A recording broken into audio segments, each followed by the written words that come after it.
ఇంతకు ముందు కూడా సీజ్ ఫైర్స్ అన్నవి ప్రయత్నాలు జరిగాయి. 1947-48 వార్ చూసుకుంటే ఫైనల్ గా మనమే యుఎన్ దగ్గరికి వెళ్ళాం. అక్కడ సీజ్ ఫైర్ ప్రయత్నాలు జరిగాయి.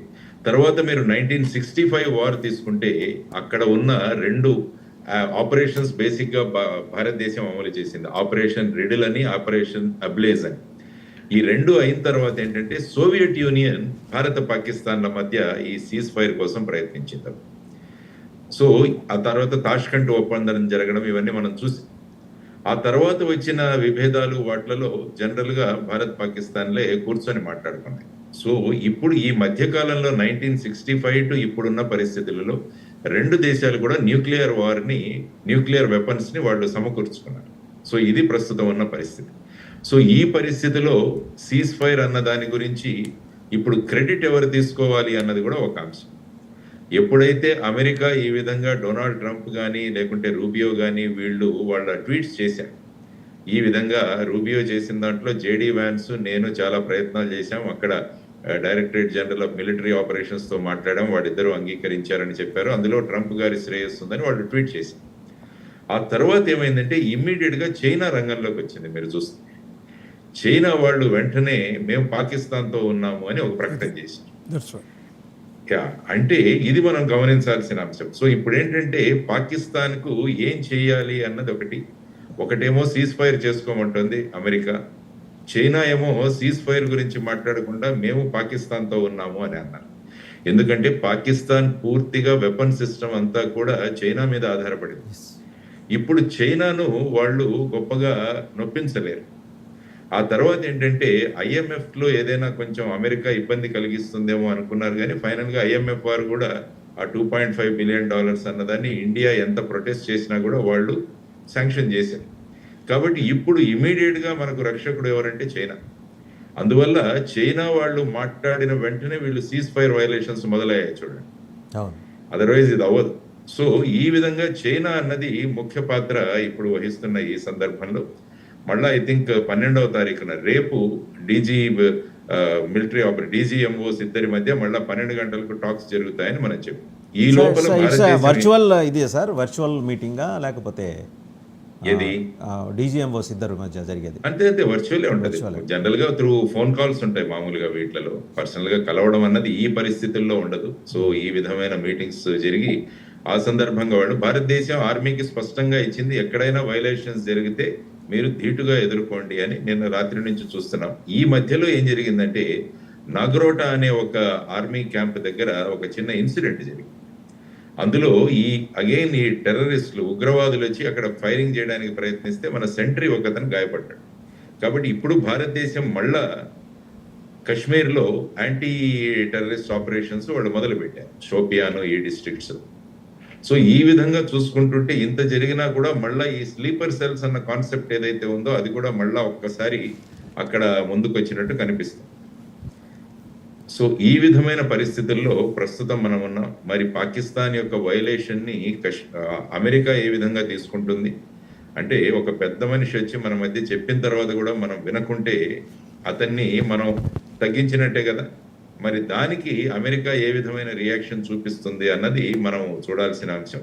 కాబట్టి రేపు జరిగే డిస్కషన్స్ లో ఏమవుతుంది అన్నది, తర్వాత ఈ రోజు రాత్రి ఏ విధమైన సంఘటనలు జరుగుతాయి అన్నది కూడా చూడాలి మనం. సో ఈ ఫైనల్ గా ఈ సీజ్ ఫైర్ అన్నది ఎలా ఉంటుంది అన్నది మనం జనరల్ గా సార్ మనం మెథలాజికల్ ఏజెస్ నుంచి మనం చూస్తున్నాం, సాయంత్రం దాటిన తర్వాత రాక్షసుల శక్తి పెరుగుతుంది. సో వీళ్ళు కొంచెం అప్గ్రేడెడ్ వర్షన్ ఆఫ్ రాక్షసులు, వీళ్ళకి మరింత ఎక్కువ పెరిగే ప్రమాదం కనిపిస్తుంది కదా. మనం అప్రమత్తంగా ఉన్నాం లేదా ఆ బోర్డర్స్ దగ్గర అనేది సందేహం. రెండో అంశం ఈ రాసిచ్చిన స్క్రిప్ట్లు చదివే షహబాజ్ షరీఫ్ ఆయన ఒక మాట అన్నాడు ఇందాక, तुर्की के अलावा कोई नहीं हमारे साथ అరబ్ చీనీ भी हमारे साथ नहीं है అని ఆ మాట అన్నాడు. చైనా కూడా మా ఎంబడి లేదు, మాకు సాయం రాలేదని. ఎందుకు రాలేదు? ఆ 2 నెంబర్ వెపన్స్ అన్ని వాళ్ళకి ఇచ్చింది కదా చైనా. వీళ్ళు వాడుకోగా మిగిలినవి, ఇంట్లో రాత్రి అన్నం మిగిలితే తెల్లారి బిచ్చగాళ్ళకి వేసినట్టు అవన్నీ ఇచ్చింది చైనా వాళ్ళకి. ఇచ్చిన తర్వాత కూడా ఏమీ చేయలేదని చైనా మీద కూడా నిందిస్తున్నాడు. అరబ్బులు ఎప్పటి నుంచో రావట్లేదు, వాళ్ళు సౌదీ రావట్లేదు, యూఏఈ రావట్లేదు. వాళ్ళు they made their stand very clear. వాళ్ళు ఎప్పుడు ఇంత అనాగరికంగా బిహేవ్ చేయాలి, వాళ్ళ సంస్కృతి చాలా గొప్పది. బట్ ఇది డిఫరెంట్ కల్ట్ అండి. మరి ఎక్కడి నుంచి పురాణ కాలంలో కూడా ఎప్పుడు ఇలాంటి కల్ట్స్ గురించి రాక్షసుల గురించి విన్నాం కానీ ఇలాంటి వాళ్ళ గురించి ఇలా మధ్యాహ్నం 3:15కి ఒప్పందం చేసుకుని 5ంటికి మళ్ళీ ఆ ఒప్పందాన్ని ఉల్లంఘించడం అనేది ఎలా చూడాలి? మరి ఇంత పెద్ద మనిషి ట్రంప్ మాట్లాడాలి కదా, ఇప్పుడు ఇలా అయింది అని. మొన్నటి దాకా నేను సాయంత్రం దాకా వెంబడి ట్వీట్ చేసి ప్రతి 5 నిమిషాలకు ఒక ట్వీట్ పెడుతున్నాడు మన డెవలప్మెంట్స్ మీద. ఆయన వేరే ఉద్యోగం చేస్తున్నాడు లేదు తెలియదు కానీ ఇదే ట్వీట్ అయితే చేస్తున్నాడు. చేస్తున్నప్పుడు రాత్రి మాట్లాడాలి లేదా ఇప్పటివరకు మాట్లాడాలి. అండ్ మీరు ఇంటర్నేషనల్ మీడియా చూడండి, ఎంత మనం పీసీఆర్ ఆ వాయిస్ వినిపించండి మనకి CNN ఛానల్లో. ఇది మనం వెళ్ళి ప్రాధేయపట్టడంతో పాకిస్తాన్ భయపడి మన అమెరికాని ప్రాధేయపట్టడం వల్ల అమెరికా ఈ ఒప్పందం చేయించిందిట. పీసీఆర్ ఒకసారి అది వినిపించండి. PCR. Yeah, I was just talking to a source who was literally in the room where it happened, where Secretary of State Marco Rubio, I was told, played a massive role in bringing about this ceasefire, a ceasefire that on multiple times today and even yesterday, because it was in the works yesterday, perhaps over the last 48 hours, as we've been reporting, Pakistan was sort of on a military pause to give a window for diplomacy. What I understand sources that was blown out of the window early this morning when India attacked 3 air bases, one of them here in the capital, just on the outskirts of the capital. That, according to the source, Pakistan responded with a relentless, a massive barrage of missiles and rockets, they say, Pakistan says, into Indian military facilities, bases inside India, air bases, weapons storage, and along that disputed line in Kashmir against military bases there. They say that this, from the Pakistan perspective, their communications, how they were communicating with Secretary Rubio, that really put India on the back foot. It didn't know what had happened. India, according to Pakistan, reached out to Secretary Rubio, reached out to the Saudis, reached out to the Turks, reached out to others to find a diplomatic off-ramp, got engaged after that onslaught in diplomacy, but telling the mediators that they were going to go on a pause on the Indian side. And then according to Pakistan, that didn't happen. There was another exchange of rocket fire. Sir చాలా క్లియర్గా చెప్తున్నాడు sir Nic Robertson, and he is international diplomatic editor for CNN.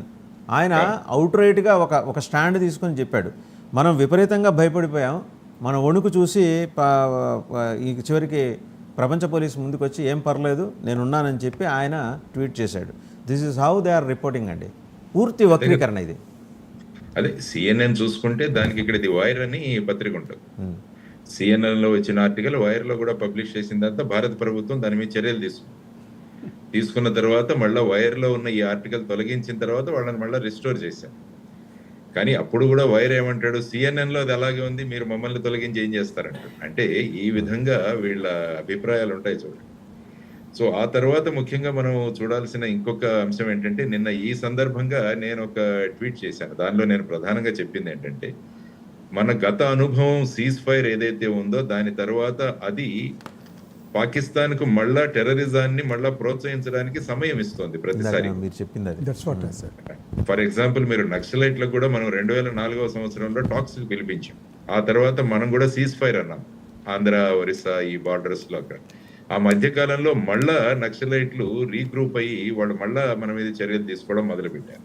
So ఈ విధమైన అనుభవాలతో ఈసారి cease fire talks జరిగినప్పుడు మనం we have zero tolerance against terrorism అన్నది it should be made very clear.